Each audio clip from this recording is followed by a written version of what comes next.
We got a little interesting one today. We got a 2018 Toyota Sienna. This is Miss Dana's minivan. She is due for some maintenance. So you think, oh, no big deal. We just need to do some spark plugs on this puppy. Except it's kind of a big deal on this. She was quoted well over $1,000 at the dealership. We got to pull the whole intake to get to 3 of these. So I want to dive right into it. I'm going to show you how to do it today. Hopefully save yourself some money. It is not hard. It's just a little tedious. You just got to be patient and pay attention and know a handful of torque specs. But we're just going to get right into it. We'll get the hood open and see what we got.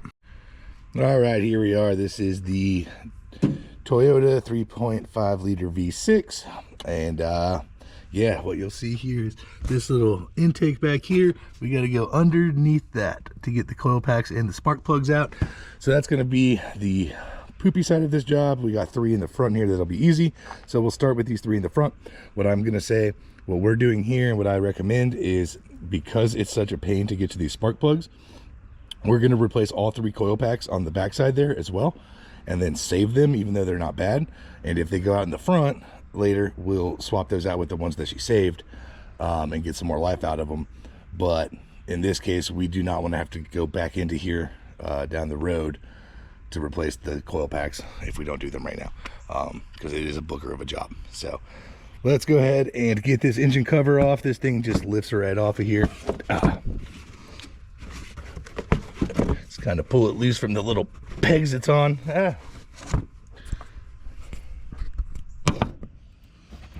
Just lift and pull and get it free. This big old foam cover there.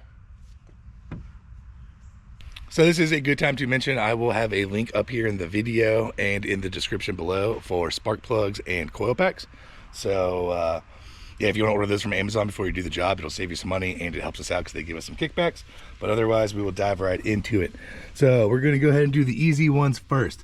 So we'll start off, you'll come to these coil packs right here in the front. You will squeeze the tab and you will unplug them. Yeah, if you can get them to go. Owie. 6.5 hours later. All right, so if you're having problems with one of the tabs getting stuck, you can get a very small flathead like this or a pick and stick it in here. You got to be very careful though when you lift up on it, and just lift it up and wiggle it off to be certain that you're not getting stuck. But it is plastic, so it can break, so you need to be very gentle and careful to just get it just over enough like that so you don't break the tab. Now what we're going to do is we're going to get a little bit of compressed air and we're going to blow out all this dirt and grime right here on top of the engine. I'm going to do that with the intake on the back as well. So let me go kick on the air compressor and we'll blow it all off. We don't want anything falling down into the cylinder heads or into the lower intake over there. So we'll blow all this loose stuff off of here real quick and then we'll pick up from there. We're going to go ahead and blow it all off. Just like that. All right, now that everything is cleaned off, we're going to go ahead and take a 10mm and go ahead and zip out these bolts holding the coil packs in. Just like that.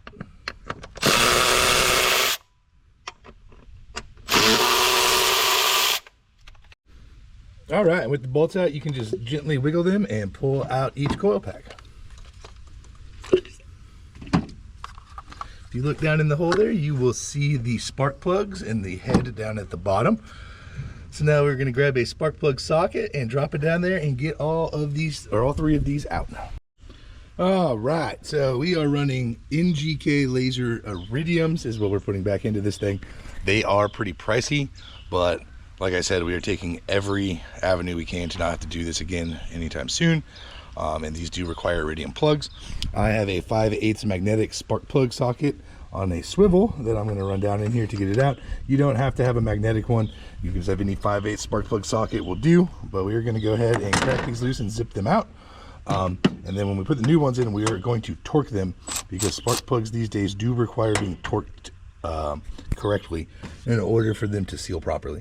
So let me get these ones out and then we'll drop the new ones in and I will show you the torque specs and what to do there.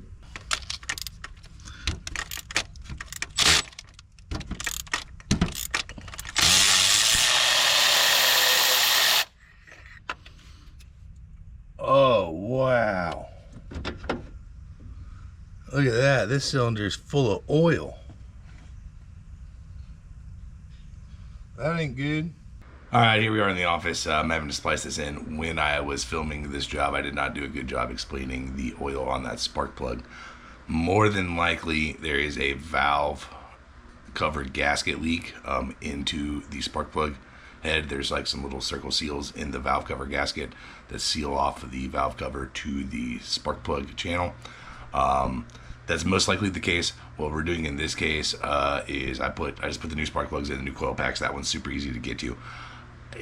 His van has like 130 something thousand miles on it, so I don't know how quickly it's leaking in there. It's not losing enough for them to noticeably be low on oil between changes, so we're just going to check it here in like a week or two and see how much oil is getting in there, and then at that point we'll address fixing it if we need to. So that's kind of the thought there. I don't think that's blowing up from inside the combustion chamber. I think that's coming down from the valve cover. I'm pretty certain about that, but we will double check that here in a couple weeks and go from there. But for now, we're just sticking with changing the spark plugs. All right, because I have the magnetic spark plug socket, I like to put the spark plug in here and then lower it down in here carefully. If you don't have a magnetic one, I hold it with my fingers as low as I can get it into the hole, and then I drop it in there to be as careful as possible. And I always start these by hand and then just hand tighten them as far as I can, and then we'll come back and torque them to spec. I don't use any power tools on these, so I do not want to pull the threads out or cross thread the spark plugs or anything like that. The torque spec on the spark plugs is 18 Newton meters.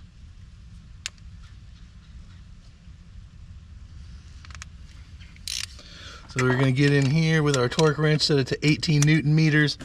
I don't know if you can see that. And then you just tighten it till the ratchet breaks over at 18. Nothing crazy. So it's a lot more torque than you would think though on a spark plug. There it went. 18 there. And we'll do all three of the ones up front. Then we'll button this back together. Voila! There is the first 3 of the 6. Now we get to go into the fun part of getting to the back ones. So to get to those back, I'm going to clean up everything I have up here. We have to pull this entire cowl up here, the windshield wipers, the wiper motor, I believe, the entire underneath support. Then we can pull the intake. Once we get the intake off, we can access it. So let me clean some of this up, get a table over here, and then yeah, we'll get to work. All right, here we go. Got all my tools cleaned off of the cowl here. I still got these ones laying here, but we're going to go ahead and start off. We're going to remove these wiper arms. So you got to get in here with like a small flathead screwdriver or a trim removal stick and pop these caps off right here. If I could get in there. There we go. Yay. So we'll do that on each one, and that exposes, that looks like a 13 millimeter nut. All right, the nut's actually a 14 millimeter, so you'll go ahead and zip that out of there, just like that. So we'll get both of them out, and then you just grab underneath this side with one hand, and on this side, and you just kind of work it back and forth and pull upwards, and it will slide right off of this shaft. So I like to sometimes lift it up like that, and then there we go, just like that. And then we got the wiper arms off. We're gonna move over and we're gonna get these little trim pieces off of each side. They are matching. So I'm gonna use a trim removal stick here to try and get them unclipped. This one's kind of loosey-goosey already. These are made out of plastic. I'll have a link for this in the description as well, and any other weird tools that I use. We just kind of get it under there, get the clips popped up, and then pop these puppies out of there just like that. There's one on each side. All right, now we're ready to pull this upper cowl panel here. So we're gonna come down here to these little white things and unscrew them. I think these hold it on. Let me just hold this mat up though, I'm not super sure. There's 2. And we'll take this little cover out of it, I think, for the brake fluid reservoir, just in case. And I do believe it should be held down only by clips now, so we'll grab over here and start trying to work it up and forward, just like that. See if we can't see that on this side. Oh yeah. Oh yeah, bud, don't you know? There it goes. just like that. There's just a whole bunch of retaining clips that run down this thing. While we have it off, we'll clean all the leaves and stuff off of it. And here you can see how the clips all are. So you just pop them up and pull it off. Now you'll notice that didn't give us a ton of space, and that is because we have to pull this lower trough off now. In order to do that, we have to remove the entire wiper motor and assembly. Good, great, grand. So this is where it starts getting ridiculous. So what we're gonna do is we're gonna go ahead and unplug the motor here, which is a squeeze tab, and unplug. We're gonna unplug this sensor that goes to the windshield over here. Cool. We're going to push pin removal this entire wiring harness so it can come out up here on the front side. And then once I get that done, we'll pick up, and we're gonna have a 10 mil bolt here, a 10 mil bolt up there, and one over here on this side. And we need to undo one connecting arm, I believe, but possibly not.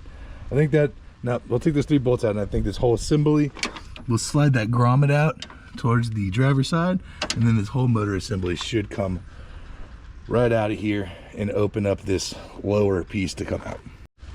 All right, so here we are with the wiring harness out. I wanted to show you that these style clips that go down and hold the harness into place down this edge here, these you reach underneath and squeeze the sides of. You'll see those little tabs. You can use needle nose pliers or even your fingers is what I used. And then the bigger pieces here, you use a push pin puller to get those loose. So now I'm gonna pull these 10 mils out. Again, it is here, here, there, and then we'll slide the whole unit forward and get the wiper motor out. With those bolts out, it's easy peasy lemon squeezy. Just slide it slightly towards the driver's side and it comes right out of there. So we got everything out of the way. We just got to come through here and pop all these 10 mils out, and then there's one up on the edge here. And then once those 10 mils are all out, we got 2 of the freaking strut tower nuts have to come off in order to slide this thing out. So that one has to come, I think they both just have to loosen because they slot in underneath it is what it looks like. Or maybe you have to lift it up. We'll figure it out as we go here. But let me zip all the tins out and then we'll start loosening these. As long as the far side one stays tight, it shouldn't be an issue. We can just loosen them and then zip them back on, I hope. Okay, here we are. We're gonna go ahead and crack these 14s loose. These are tight, so you're gonna want a long handled ratchet if you can.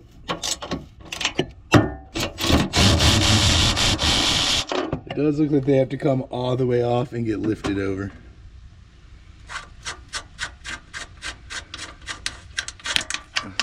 Let's set these like that. Oh yeah, bud. Cool beans. So we'll get that lifted off of there. I'm gonna do the other side and just pull this assembly out. Then I am gonna put the nuts back on and at least snug them up so that way they're not just sitting there with only one fastener. And then when we go back to put it on, we'll take them off. Then we will torque them down correctly. All right, and now here we are ready to get to the intake. It is all exposed. I just zipped the nuts back on to the strut towers to hold them there. Like I said, I think it's overkill, but I don't want any chance of them being able to wobble or anything happen there. When we go back to put it together, if you've ever watched any of my repair videos before, I'm not going to show you putting it back together. If you take it apart, I feel like you should be able to put it back together. Those nuts are 90 Newton meters is what you're going to want to torque them down to. Anyway, here we go. Now we can get right into this intake. We're going to start by pulling this little hose off here. It's just got like a little pinch clamp, a little PCV line, so we'll work that back and get this hose off. I do like to do it with 2 hands if I can. There we go. And now let's see if we can't get it off of there. Aha! And now we will get this boot assembly off of the throttle body over here and get that free. And then I'll pick up there and we'll just kind of keep poking at it. All right, next up we're going to try and free up this boot here and these components that are kind of attached to the intake. So we'll start by taking this little clamp off of here and getting this hose off. And then we'll get this hose off here and unplug this connector. So it's free. I'm going to let as much stuff ride with the intake as I can. We'll get this hose off up here. Push it back there. This little vacuum line, there we go. to that.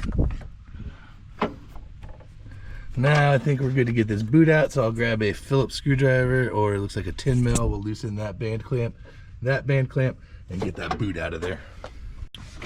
All right, so here we go. I ended up pulling the top of the air filter box, which just involved unplugging the mass airflow sensor and popping that little squeeze tab out of the side of it. It gave us a little more room, and it was easier to get that boot off with. But now we got 2 hoses that come to the bottom here, which I do believe are coolant usually, and this one connector on the throttle body, which I don't know how to unplug this. I guess I just squeeze. Oh yeah, just squeeze down the rubber right there. It will unplug. We'll get our seal repositioned in the plug there. I'll get some pliers. We'll pull both of those band clamps off and get those coolant lines removed. And yeah, just keep on plucking. I think we're getting actually pretty close though. We got a connector over here, which I'll go ahead and just unplug now. This connector. Then we got to figure out where these vacuum lines go to the backside, if they're on the intake, or where they go. And then there's typically a bracket on the back that helps support it, that it's bolted to. So we'll cross that bridge when we get there. Let me get those coolant lines off. But we're getting really close to being able to unbolt this thing and slide it out of here. All right, I am pretty sure there is no bracket on the backside of this thing. So there is one 12 millimeter bolt right there. I will circle it on the screen, but we are gonna crack that puppy loose, and that's a bracket holding the throttle body down. Once that's loose, I think we're ready to undo it up here, and we can slide it forward to get the last of this vacuum line broke loose and off of there, and we should be home free to do these spark plugs.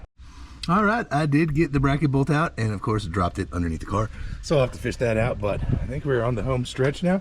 So what we're going to do is we're going to take out these, I think it's 6, 1, 2, 3, 4, 5, 6 12 millimeter bolts, maybe 7.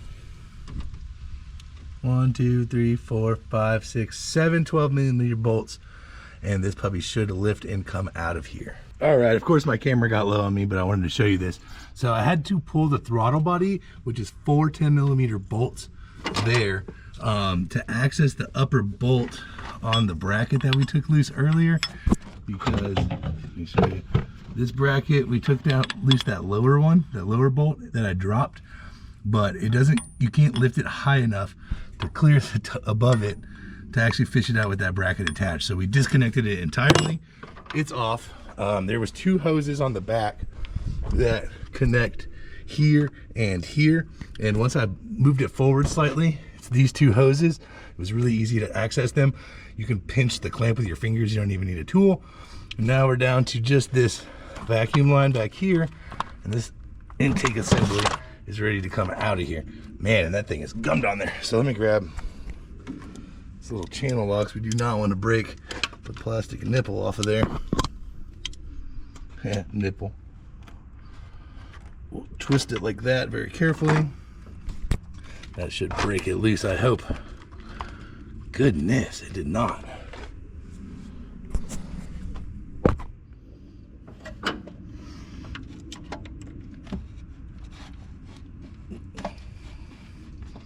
There we go. That got it. There we are.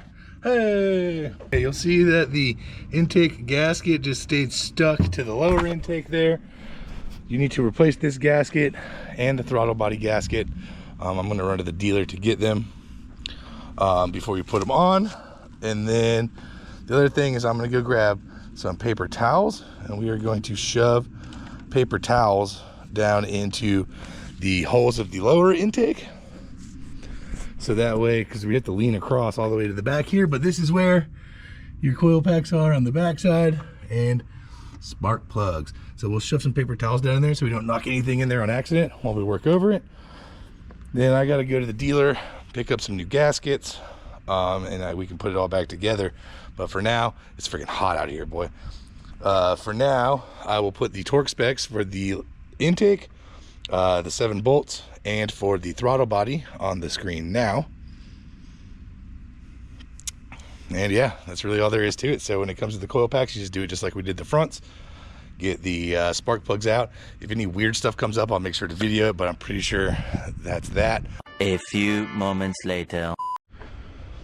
All right, before I tell you all to like and subscribe, I do have some further inputs on these back spark plugs and coil packs. So for starters, this fancy magnetic swivel spark plug socket that I had, you're almost certainly going to need this, because the only way to get down on top of this spark plug here is to come at an angle and let it flex and then fish it into the hole.